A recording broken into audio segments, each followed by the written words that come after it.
افغانستان بڑے بڑے کنٹینشس ایشوز آ رہے ہیں سامنے، اس پہ ڈیبیٹ ہونی چاہیے۔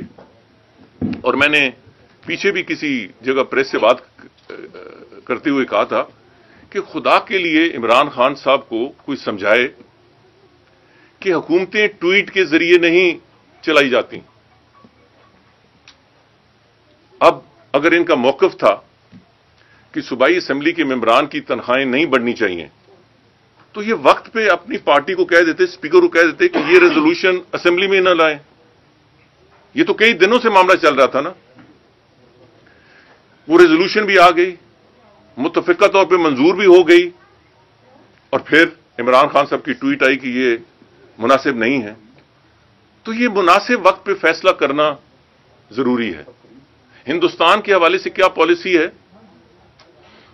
اب اگر مودی صاحب کو ایک روایتی ایک ملک دوسرے ملک کے نیشنل ڈے پہ یا قومی دنوں پہ مبارکباد دیتے ہیں، اب عمران خان کو وہ اتنی اس کو اہمیت نہیں دینی چاہیے تھی کہ اپنی ٹویٹ پہ اس کا ذکر کر دے۔ اس کا تو جیسے یہ ایک تاثر ہے کہ ہم بچھے جا رہے ہیں، اور مودی کا ایک پیغام آ گیا، گویا ہم بخشے گئے۔ یہ اچھے اثرات اس سے نہیں پڑتے۔ مجھے یہ توقع تھی، اور میں نے اسی لیے عمران خان کے ایک بیان جو انہوں نے پریزیڈنٹ ٹرمپ کے ٹویٹ کے جواب میں کہے تھے، میں نے تعریف کی آج سے کوئی تقریباً 6 مہینے پہلے۔ مگر ہندوستان کی پالیسی، ہندوستان کے حوالے سے جو پی ٹی آئی کی اور عمران خان کی پالیسی ہے، میرا خیال ہے کہ ان کو ریکنسیڈر کرنا چاہیے۔ فوری ایک ٹویٹ نہیں کرنے چاہیے، سوچ سمجھ کے فیصلے کرنے چاہیے، اور پارلیمنٹ کو محور بنائے۔ ٹھیک ہے، اگر آپ کی اکثریت نہیں بھی ہے تو ڈیبیٹ تو کرائیں، اپوزیشن کو بھی بات کرنے دیں، حکومت بھی بات کرے، عوام کو یہ فیصلہ کرنے دیں۔ وہاں تو ڈیبیٹ ہی نہیں ہوتی، وہاں تو صرف گالم گلوچ چلتا ہے۔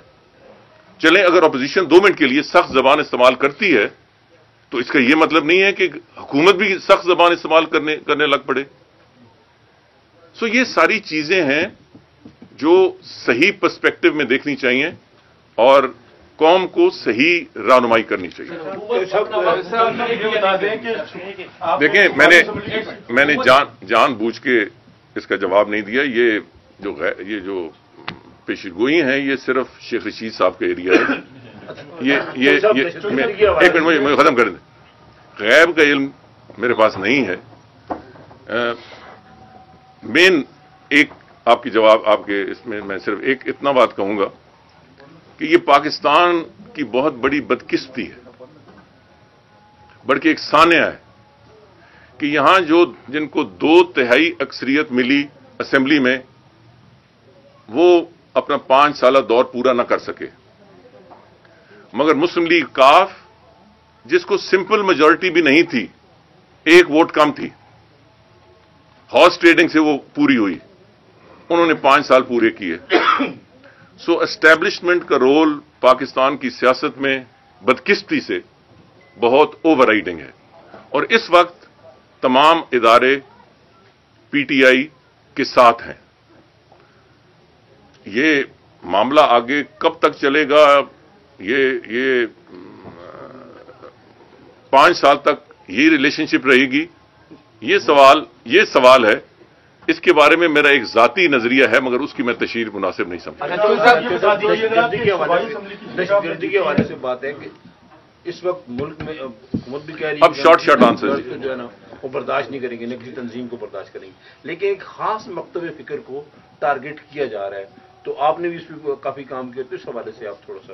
نہیں، میں اس سے بہت کچھ بات کر سکتا ہوں شاہ صاحب۔ میں ہمیشہ کہتا ہوں کہ اچھے کام کرنے کا بھی طریقہ ہوتا ہے۔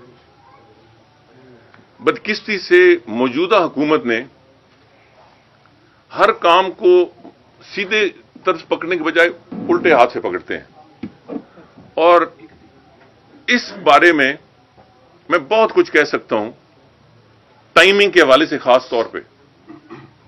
جب آپ کہہ رہے ہیں کہ یہ جو واقعہ جموں کشمیر میں ہوا ہے اس میں کسی پاکستانی تنظیم کو کوئی تعلق نہیں ہے، تو پھر آپ نے عین اسی ٹائم پہ پکڑ کیوں شروع کر دی؟ یہ آپ اپنی بات کی نفی کر رہے ہیں جو غلط ہے. میں اس بات سے بالکل 100% متفق ہوں کہ جو یہ واقعہ ہوا ہے اسے کسی پاکستانی تنظیم کا تعلق نہیں. دوسرا، جو کام آپ نے کرنا ہے اس کے لیے ایک طریقہ کار چاہیے. وہ ہوم ورک ہوا ہی نہیں ہے، اور اس لیے یہ سوالات آئے ہیں شاہ صاحب جس کا اظہار آپ کر رہے ہیں. مگر عمران خان نے تو قوم کو ویسے ایک بتی کے پیچھے لگا دیا، ٹرک کی بتی کے پیچھے لگایا ہوا ہے. اس میں کوئی ایک بڑے صبر اور تحمل سے ایک اسٹریٹجی بنا کر مسائل کو حل کرنے کا تو ان کے پاس کوئی خاکہ ہی نہیں ہے. خدا کرے، کیونکہ یہ بہت ایک کروشل ایشو ہے جہاں میں طریقہ کار حکومت سے اتفاق نہیں کرتا، وہاں میں سمجھتا ہوں کہ اپوزیشن کو بھی ذمہ داری کا مظاہرہ کرنا چاہیے. ہمیں کوئی ایسی بات نہیں کرنی چاہیے جس سے شاید ہمیں سیاسی فائدہ وقتی طور پہ تو مل جائے مگر اس سے ملک کی جگ ہنسائی ہو. بلاول بھٹو زرداری کے یہ بیان مجھے بہت عجیب لگا کہ وہ بار بار ذکر بڑے نیگیٹولی کرتے ہیں، منفی انداز سے کرتے ہیں، بلکہ 3 وزراء پہ بھی الزام لگاتے ہیں. میرا خیال ہے کہ ملک رہے گا تو انشاءاللہ یہ سیاست بھی رہے گی. اپوزیشن کو بھی ذمہ داری کا احساس کرنا چاہیے اور ایسے بیانات نہیں دینے چاہیے جس سے پاکستان کا کیس بین الاقوامی طور پر کمزور ہو. اچھا سر، یہ بتائیں، میرا آپ سے یہ سوال ہے کہ جیسے آپ نے ہمیشہ سے پاکستان مسلم لیگ نون اور خاص طور پہ میاں نواز شریف کو جماعت کی جو سب سے بڑی مخالف جماعت ہے یا کسی اور جماعت میں شامل ہونا مناسب نہیں سمجھتا.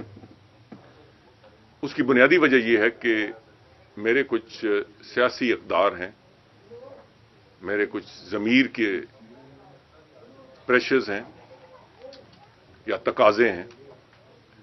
تو میں نے سوچا کہ میں وہاں ہی کھڑا ہوں جہاں میں ٹھیک لگتا ہوں. پچھلے الیکشن میں اللہ تعالی کے کرم سے 1,33,000 سے زیادہ مجھے 2 حلقوں میں قومی اسمبلی میں ووٹ پڑے. صوبائی اسمبلی میں 54,000 اس کے علاوہ ہیں. میں پہلے بھی کہہ چکا ہوں اور پھر کہنا چاہتا ہوں کہ لوگوں نے اس سے زیادہ ووٹ ڈالے، اسے کاؤنٹنگ میں نہیں لایا گیا. تو جب اتنی بڑی تعداد میں لوگ آپ کے ساتھ ہوں اور میں اب بہت سارا اس حلقے میں متحرک ہوں، یہاں بھی متحرک ہونے لگا ہوں، تو میرا عوام کے ساتھ رشتہ وہ قائم دائم ہے اور انشاءاللہ اس میں تیزی آئے گی. سیاسی طور پر کس جماعت میں شامل ہونا ہے یہ مناسب وقت پہ فیصلہ ہوگا.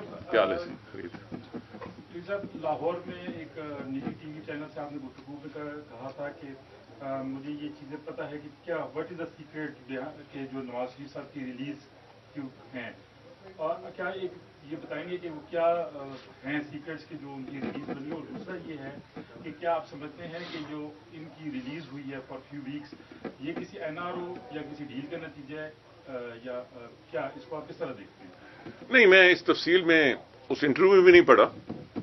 میں نے صرف اتنا کہا تھا کہ مجھے بہت ساری تفصیل پتہ ہے اور مجھے پتہ ہے